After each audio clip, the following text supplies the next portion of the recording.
አንጀሎስ በሐያል ንፋስን ድሩብ ኩነታት አየርን ተሰንዩ ዓብን ዓናውን ዝኾነ ባርሓው ከም ዝተኸስተ ኣብ ዝተፈላለየ ኩርዓት ሜድያ ርኢና ነርና። ዳጊት ክሳብ ሕጂ ህይወት 27 ሰባትን ብዙሓት ህንፃታትን ወሲዱሎ። ሕጂ ኸ ኣንፈቱ ናበይ የብል ማዕርኽ እንደይ ቀታልን ዓናውን ኮይኑሎ ኣብ ትሕቲ ቁፅፅር ኣትዩ ዶ ኣተወ ጠንቅቲ ሓደጋ እንታይ እዩ ዝብሉ ሕቶታት ክንምልስ ክሳብ መወዳእታ ንከታተል። እቲ ባርዕ ዓበይ እዩ ዘሎ? እቶም ሕጂ ንጡፋትን ኣዝዮም ሓደገኛታትን ኮይኖም ንረኽቦም ፓሊሰይድን ኢተንን ዝበሃሉ ባርዓት ኮይኖም እቲ ካብ ጥቕላላ ዝተሃመኾ መሬት ዝበዝሐ ሸፈነ ሒዙን ንምቁፅፃሩ ኣሸጋርን ኮይኑ ንረኽቦ ፓሊሰይድ እዩ። ፓሊሰይድ ሰሉስ 7 ጥሪ ናይ ንግሆ ኣብ ፓሲፊክ ፓሊሰይድ ዝበሃል ካብ ማሊቡ ንወገን ምብራቕ ዝርከብ ቦታ ተወሊዑ። እዚ ባርዕ ክሳዕ ዝሓለፈ ቀዳም 18 ጥሪ ናብ ኣስታት 96 ሚልዮን ተርቢዒት ሜትሮ ወይ 23713 ኤከር ስፍሓት መሬት ዓብዩ ነይሩ። ከምኡውን 5316 ህንፃታት ይዕኒ። ሕጂ ድማ 49 ሚእታዊታት ትሕቲ ቁፅፅር ኣትዩሎ። ብዕብየቱን ንጡፍነቱን ኣብ ካልኣይ ደረጃ ዝርከብ ከዓ ኢተን ዝበሃል ኮይኑ ኣብ ጥቓ ካንዮን ኣብ ሰፊሕ ሃገራዊ ጫካ ድሕሪ ፓሊሰይድ ድሕሪ ሰዓታት ተወሊዑ። ክሳብ ትማሊ ቀዳም ድማ ክሳብ 14117 ኤከር ስፍሓት መሬት ኣቃፂሉን 7800 ዝኣኽሉ ህንፃታት ኣዕንዩን። ሕጂ ከዓ 73 ሚእታዊት ክቋፃፀርዎ ኽኢሎም ኣለዉ። መጥፋእቲ ሓዊ ነቶም ዓበይትን ሓደገኛታትን ባርዓት እናጥፍኡ ከለዉ ኣብ ሎስ አንጀሎስ ተወሰኽቲ ባርዓት ከም በዓል ሳንሰት፣ ሊድያ፣ ህስት ወዘተ ተፈጥሩ። እንተኾነ ግን ሕምባበ ናይቲ ባርዕ ዶ ከብሉን ንብዙሓት ክቋፃፀሩን ከኣሉ። ስለዚ ከም በዓል ሊድያ፣ ኣቸ፣ ሳንሰት ወዘተ ባርዓት 100 ሚእታዊት ኣብ ትሕቲ ቁፅፅር ኣትዮም። ከምዚ ቀዲምና ዝገለጽናዮ እቶም ዝበዝሑ 100 ሚእታዊት ክጠፍኡ ከለዉ ኢተን 73 ሚእታዊት ፓሊሰይድ ድማ 49 ሚእታዊት ከጥፍእዎ ኽኢሎም ኣለዉ። ስለዚ ሕጂ ኣብ ደሓን ዝኾነ ደረጃ ምቁፅፃር በፂሖም ኣለዉ። ተፈናቐልቲ ድማ ብኸፊል ናብ መረበቶም ክምለሱን ዳግማይ ምትዕርራይን ጀሚሮም ኣለዉ። ሞትን ዝቆሰሉን ከለዉ ዶ?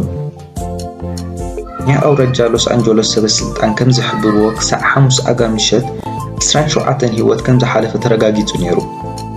ካብዞም 27 ሰባት እቶም 17 ኣብ ኢተን ዝሞቱ ክኾኑ ከለዉ እቶም ዝተረፉ 10 ከዓ ኣብ ፓሊሰይድ እዮም ሞይቶም።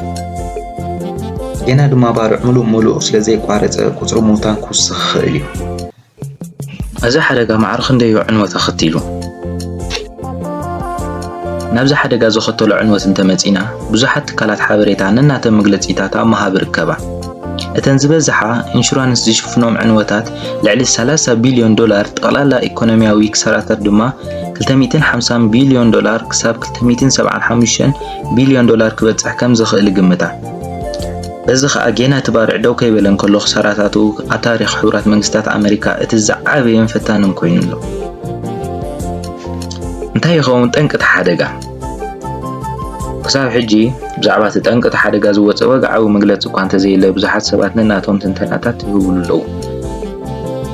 ገሊኦም ካብ ድሩብ ኩነታት ኣየርን ሓያል ነህሪ ንፋስን ናይቲ ከባቢኡ ተጠንቂ ክብሉ ከለዉ ብዙሓት ሰባት ግን ምስ ቁጣዕ ኣምላኽ እዮም ዝተኣሳስርዎ ዘለዉ። ኣበይ ተበጊሶም እዮም ምስ ቁጣዕ ኣምላኽ ዝተኣሳስርዎ ዘለዉ? The duo hit the stage to deliver a majorly racy performance of their hit song Unholy. ኣብዚ ግዜ እቶም ናይ ኣሜሪካ ህቡባትን ጸለውትን ዝበሃሉ ሰባት ብድፍረት ኣብ ቁልዕ ንኣምላኽ ክፀርፉን ክላገፁን ክረኣዩ ዳርጋ ልሙድ ኮይኑሎ። እዞም ሰባት ይትረፍዶ ንኣምላኽ ኣብ ሂወቶም ከመስግኑ ስም ኣምላኽ ኣብ ፍቑድ ሓፋሽ ኣልዒሎም ክፃረፉን ከዋርዱን ልሙድ ተሪኦ እናኾነ መፅእ ኣሎ። A lot of people come up here and they thank Jesus for this award. I want you to know that no one had less to do with this award than Jesus. He didn't help me a bit. If it was up to him, Caesar Milan would be up here with that damn dog. So all I can say is, suck it, Jesus. This award is my God now. እዛ ንሪኣ ዘለና ቪድዮ ናይ ቀደም እኳ እንተኾነት ቀደም እኳ ብዘይ ሕፍረት ስም ኣምላኽ ኣልዒላ ኣብ ቅድሚ ዝኹሉ ህዝቢ ኣነኣኢሳ ክትዛረብን ክትሕጭጭን ዘይሓፈረት ኣብዚ ሕጂ እዋን ማዕርኽ ክንደይ ኣምላኽ ቀሊሉ ክህሉ ከም ዝኽእል ክንግምት ኢልና ዘምፀና እያ።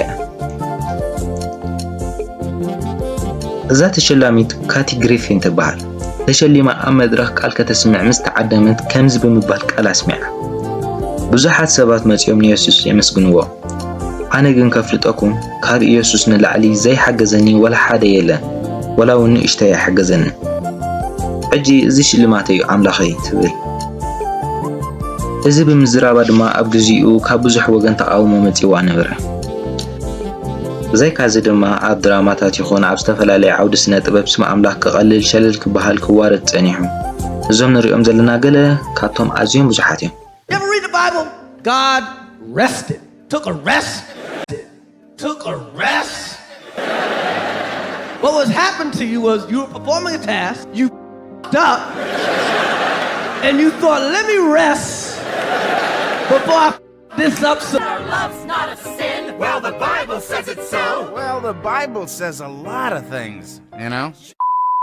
Hey, how's it going? God is dead.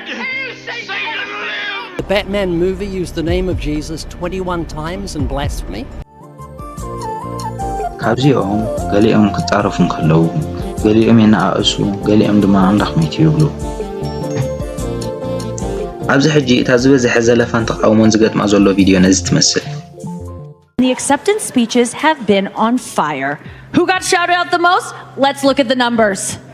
All right, cast and crew are leading the way with 11 mentions. Moms are holding strong with 3 shout-outs. God, creator of the universe, 0 mentions. And Mario Lopez, host of Access Hollywood, 1. All right. No surprise in this godless town. እዛ ሰብ ኒኪ ግሌዘር ትበሃል ኣብ መበል 82 ዓመታዊ ሽልማት ጎልደን ግሎብስ ከም መራሒት መደብ ኮይና መደብ ኣብ ትመርሓሉ ዝነበረት ግዜ ዕውታት ጎልደን ግሎብስ ኣብ ዓወቶም ተራ ዝነበሮም ኣካላት ተባሂሎም ምስ ተሓተቱ ዝሃብዎ ምላሽ ክትነግር ጀመረት 11 ተሸለምቲ ንመሳርሕቶም ከም ዝጠቐሱ 3 ከዓ ነዲታቶም ከም ዝጠቐሱ ገሊፃ ድሕሪዚ እቲ ሰማይን ምድርን ዝፈጠረ ኣምላኽ ወላ ሓደ ከም ዘይጠቐሶ ብኣጋንኖ ዝመልኦ ቃልና ነገረት ቀፂላ ድማ ኣብዛ ኣምላኽ ዘይብላ ከተማ ስም ኣምላኽ ተዘይተጠቕሰ ኣይገርመንን ይበለት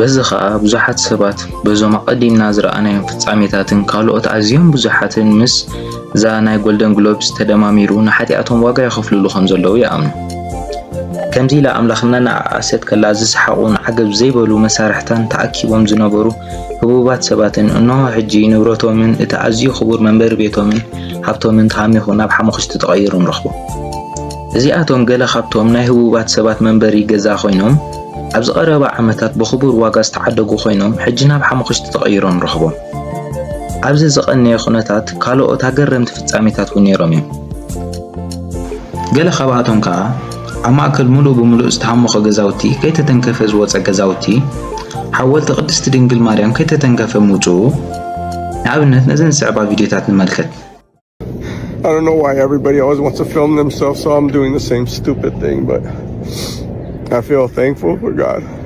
I'm thankful to God that He spared my house out of all of them, and I hope that He continues to protect my house.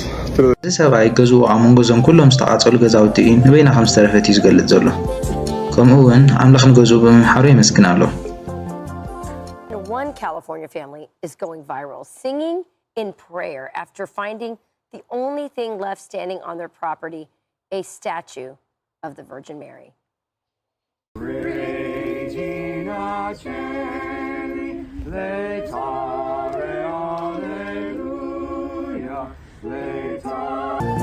ኣብዛ ቪድዮ ከዓ ካብ ሙሉእ ንብረቶም ሓወልቲ ቅድስቲ ድንግል ማርያም ጥራይ ደው ኢለን ንረኽባ እዚ ዝረኣዩ ስድራ ድማ ቅድስቲ ድንግል ማርያም ክዝምሩላ ተራእዩ ከም ተወሳኺ ድማ ነዞም ዝረኣናዮም ኣገረምቲ ፍጻሜታት ከም ኣብነት ብምምጻእ ብዙሓት ሰባት እዚ ኩሉ ጋጢሙ ዘሎ ብሓይሊ ኣምላኽ ምዃኑ ይምስክሩ ኣለዉ ዝኸበርኩም ተዓዘብቲ ንሎሚ ዘደለናይ መደብ ነዚ ይመስል ኣምላኽ ንሎስ ኣንጀሎስ ምሕረት ይሁን